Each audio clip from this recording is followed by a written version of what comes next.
Hello guys, कैसे हैं आप सभी लोग। स्वागत है आपका रोड टू हेवन के एपिसोड नंबर 11 में। चलिए अपनी एपिसोड को स्टार्ट करते हैं। तो जैसे कि हमने लास्ट एपिसोड के एंड में देखा था, वो जो बूढ़ी औरत रहती है वो बता रही रहती है कि असल में आंशन ये हमारी फैमिली की सबसे पावरफुल स्वॉर्ड है, जिसका नाम फ्रोस्ट्रेन स्वॉर्ड है और ये बहुत ज्यादा पावरफुल है। ये खुद की एक स्वॉर्ड है और यहाँ पे तुम्हारे फादर चाहते थे कि मैं यहाँ पे तुम्हें एज अ गिफ्ट के तौर पर ये दूँ। आंशन फिर गिफ्ट के लिए यहाँ पे बहुत ज्यादा शुक्रिया करती है कि आपका शुक्रिया बैटरी। आज वो बूढ़ी जो औरत रहती है बोलती है कि हाँ, तुम्हारे लिए ये तुम डिजर्व भी करती हो और वैसे भी तुम्हें यहाँ पे फैमिली की मदद करनी होगी, क्योंकि अगर तुम्हारे पास ये स्वॉर्ड होती है तो तुम हमारी फैमिली की और भी ज्यादा राइज कराओगी। और यही काफी नहीं होगा, ये तुम्हारे एफर्ट्स पे भी देखा जाएगा कि यहाँ पे तुम कितने सारे एफर्ट्स को पुट करती हो। इस सब में हमें बताया जाता है 25-year-old female tiger rank guard को, यानी कि अब जो होंगशन है वो मतलब टाइगर रैंक पे पहुंच चुकी है, प्रमोट हो चुकी है। इससे पहले जो सीन बताया वो कुछ और था, वो पास्ट का सीन था। अभी यहाँ पे ये भी पास्ट का सीन होता है, पर ये थोड़ा सा आगे का होता है, जहाँ पे जो होंगशन है वो यहाँ पे टाइगर रैंक पे प्रमोट हो चुकी है। फिर वो वापस से उसी मतलब बूढ़ी दादी के पास आती है, जो कि पेट्रियाच होती है, वहाँ पे आती है और कहती है होंगशन की बात करते हुए कि तुमने हमारी जाओ फैमिली को बहुत ज्यादा अच्छा रेपुटेशन दी है। हमारी जो जाओ फैमिली उसका तो सर ऊपर हो चुका है। हमारी जो फैमिली थी वो पास्ट में बहुत ज्यादा ही कमजोर थी और यहाँ पे जब मैं सोचती थी कि यहाँ पे अगर तुम्हारी मैरिज किसी नोबल फैमिली के बंदे से हो जाती है तो यहाँ पे हमारी फैमिली फिर से राइज करेगी। मेरे ख्याल से अब ऐसा करने की कोई भी जरूरत नहीं है, क्योंकि यहाँ पे तुम टाइगर रैंक में प्रमोट हो चुकी हो। टाइगर रैंक पे आने का मतलब है कि तुम यहाँ पे अपनी शादी के लिए किसी लड़के को यहाँ पे खुद से चूज कर सकती हो, डिसाइड कर सकती हो, तुम जैसे चाहो उससे शादी कर सकती हो। मुझे पता है इतने सालों में तुमने हमारी फैमिली को जितना मैनेज किया है ये बिल्कुल भी इजी नहीं रहा होगा, और हमारे ग्रेट अंकल इसको यूज करते थे समझने के लिए। तो चलो छोड़ो, मैं इससे आगे और कुछ नहीं कहूंगी। मैं यहाँ पे ये तुम्हें देना चाहती हूँ, ये हमारे पास में जितने भी योद्धा रहे हैं उन सभी के ही यहाँ पे टेक्निक्स के बारे में लिखा हुआ है। इसमें सारी फ्रोस्ट्रेन स्वॉर्ड फाइटिंग मेथड्स है जो कि यहाँ पे लिखे हुए हैं, और सारे एक्सपीरियंस है उन सभी क्लैन मेंबर्स के, ये आज तक बहुत ज्यादा ही स्ट्रांग रहे। ये मैं बुक जो है वो तुम्हें देना चाहती हूँ। मैं ये तुम्हें तुम्हारे हाथों में सौंपना चाहती हूँ, तो इसका बहुत ज्यादा अच्छे से ख्याल रखना। इसमें जितनी भी सारी आर्ट्स और एक्सपीरियंस है वो सभी को तुम्हें गेन करना होगा और सीखना होगा। इससे अगर तुम यहाँ पे सीखते हो तुम बहुत ज्यादा स्ट्रॉन्गर बन जाओगी और आगे हमारी फ्यूचर जनरेशन की रेपुटेशन को भी और ज्यादा बेहतर रखोगी। बूढ़ी औरत बताती है कि यहाँ पे उनके एंसेस्टर ने इसको पाया जब वो यहाँ पे डाओ सीख रहे थे, और बहुत ज्यादा मेहनत के साथ इसमें बहुत सारी मतलब मेथड्स और एक्सपीरियंस है जिसको तुम यहाँ पे सीखो, क्योंकि मैं सुनना चाहती हूँ कि तुम यहाँ पे इसको लो और यहाँ पे और भी ज्यादा इम्प्रूव करो अपने आप में। पास्ट की हांगशन कैरी होती है, ठीक है पेट्रिया, जैसा आप कहते हैं। उसके बाद हमारा जो सीन होता है प्रेजेंट का होता है, जहाँ पे अब हांगशन जो है वो यहाँ पे उसी सीक्रेट टेक्निक्स और आर्ट्स का यूज करेगी जिससे वो अपनी स्ट्रेंथ को बढ़ाने वाली है। साथ ही वो कहती है फॉरगिव मी रोस्ट केन, मतलब के बाद वो जो अपना ब्लड होता है उसका अपना जो ब्लड है वो स्वॉर्ड के ऊपर लगाया होता है। जब वो ऐसा करती है तो उसकी जो स्वॉर्ड होती है वहाँ पे टूटती है, और यहाँ पे बता रही होती है हमारी हाउसेन की यहाँ पे जब ऐसा होता है, जब यहाँ पे इस टेक्निक का यूज किया जाता है तो जो स्वॉर्ड रहती है उसके अंदर की जो सोल है वो वहाँ पे गायब हो जाती है। और क्या होता है कि वो जो सोल होती है स्वॉर्ड की सोल और साथ ही जो उसको यूज कर रही है, जैसे कि हमारी हाउसेन की सोल, वो दोनों ही वहाँ पे एक हो जाती है। स्वॉर्ड की सोल और साथ ही वो लड़की की सोल जब वहाँ पे एक होती है तो उसकी पावर डबल हो जाती है, दुगनी हो जाती है, जिसको देख के सभी लोग बहुत ज्यादा हैरान होते हैं। अंकल जाओ भी कह रहे होते हैं ये तो डिमोनाइजेशन है। हांगसेन कह रही होती है एक तरह से ये फिजिकल बॉडी पोजेशन भी आप कह सकते हो। जो डीमन जनरल रहता है या जॉम्बी जनरल, उसकी जो बटरफ्लाई होती है वो उड़ती हुई आ रही होती है, फायर वाला हमला होता है, बटरफ्लाई फ्लेम हमला। और जो हमारी हांगसेन रहती है जिसकी पावर डबल हो चुकी है, वो सिर्फ अपना हाथ को उठाती है और साइड में बस थोड़ा सा ऐसा हल्का करके वो प्रेशर बनाती है, आइस के बड़े बड़े क्रिस्टल बन जाते हैं, और वो जो बटरफ्लाई का हमला होता है वहीं पे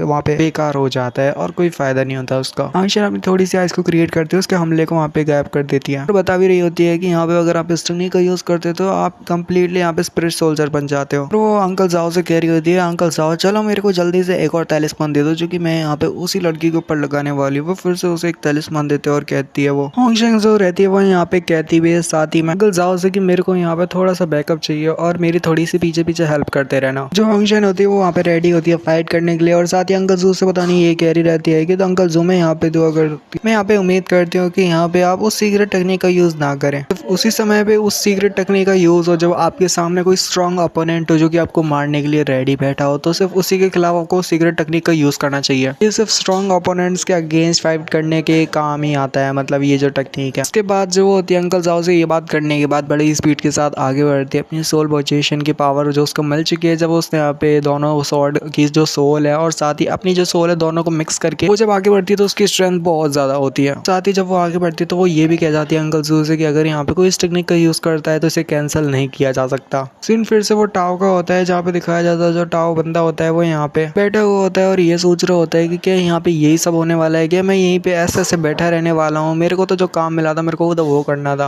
अपने को सोच रहा होता है कि तभी यहाँ पे एक बग आता है, वो बग उसकी उंगली बैठते फिर दिखाते हैं, अचानक से कोई आवाज आती है जो कि कहती है ऐसा लग रहा है जैसे तुम वहाँ पे बहुत बहुत ज़्यादा रिलैक्स हो। जबकि यहाँ पे वो जो बंदा होता है फिर वो घुटने टेकता है और कहता है, फिर वो जो बंदा होता है वो अपने घुटने पे आ जाता है और कहता है कि ये सर्वेंट जो है अपने मास्टर को ग्रीट करता है। जबकि यहाँ पे वो जो बंदा होता है वो कह रहा होता है इन्वेस्टिगेशन तो अभी तक पूरी तरह से पूरी भी नहीं हुई और मैंने तो तुम्हें यहाँ पे कोई पोजीशन भी नहीं, तो तुम यहाँ पे खुद को बोला ऑनर सर्वेंट यहाँ पे कैसे यहाँ पे डिक्लेयर कर रहे हो, तो तुम्हें कोई पोजीशन भी नहीं दी, तो हमने आपको तुम खुद से सर्वेंट क्यों कह रहे हो और मुझे मास्टर क्यों कह रहे हो, तुम मेरे लिए अभी सर्वेंट तो हो भी नहीं, तो चलो तुम्हें यहाँ पे खड़े हो जाना चाहिए। वो बंदा यहाँ पे कह रहा होता है ओके मास्टर। तो वो जो बंदा होता है, ये बंदे को आप भूल गए हो कि नहीं पता नहीं, पर ये बंदा शायद वही होता है जो कि यहाँ पे बैठा हुआ था, जहाँ पे यहाँ पे कुछ डील वगैरह कर रहा था हमारे जियांगली के साथ। जैसे कि जियांगली उसके पास आया हुआ था कुछ लेने के लिए और मतलब एक्सचेंज करने के लिए, तो इस बंदे ने यहाँ पे जियांगली को कुछ कॉइन्स वगैरह दिए थे इन एक्सचेंज। वो जो बंदा आता है पूछता है आपने वो सर्वेंट होता है नहीं क्या होता है उसका, पर वो उससे पूछता है कि हे मैंने जो तुम्हें काम दिया था बताओ वो कैसा चल रहा है। और हमें बताया जाता है 1 महीने पहले थर्ड ग्राइम गैंग जो गैंग है वो आए हुए थे माउंट जिंगनाओ पे कुछ ढूंढने के लिए, एक टॉम्ब को ढूंढने के लिए, टॉम्ब की तलाश है बोल सकते हो। और फिर वो पहुंचे हावियन विलेज में। फिर यहाँ पे पता चलता है कि उन्हें यहाँ पे एक कॉफिन मिला, वो कॉफिन शायद वो बहुत ज्यादा ही बड़ा था। उसके बाद कुछ टाइम बाद वहाँ पे रहने के बाद कुछ ऐसा वहाँ से खबर आई कि यहाँ पे वो सभी लोग जो कि विलेज में रहते थे यानी हावियन विलेज में रहते थे वो सभी के करके मारे गए और साथ ही वो जो कॉफिन के अंदर जो वो ज़ॉम्बी था या विच था वो यहाँ पे जाग गई, ज़ॉम्बी विच, और कोई नहीं बल्कि वही लड़की है। और साथ ही वो 27 रॉबर्स से जो कि टॉम रॉबर्स थे जो कि यहाँ पे ऐसी चीजें चुराते हैं जो कि थर्ड ग्राइम गैंग से थे, वो सभी इन्फेक्टेड भी हुए वो कॉर्स पॉइजन से। और 7 दिन के बाद वही हुआ यानी टाइजवान अपेयर हुआ। फिर उसके बाद जो बुढ़ा बंदा होता है वो कह रहा होता है ठीक है मेरे को इससे आगे पता है तो यहाँ पे अब बंद करो। और फिर वो उससे पूछते हैं क्या तुमने एक और इन्वेस्टिगेटर को ढूंढ लिया, जबकि वो बंदा बता रहा होता है कि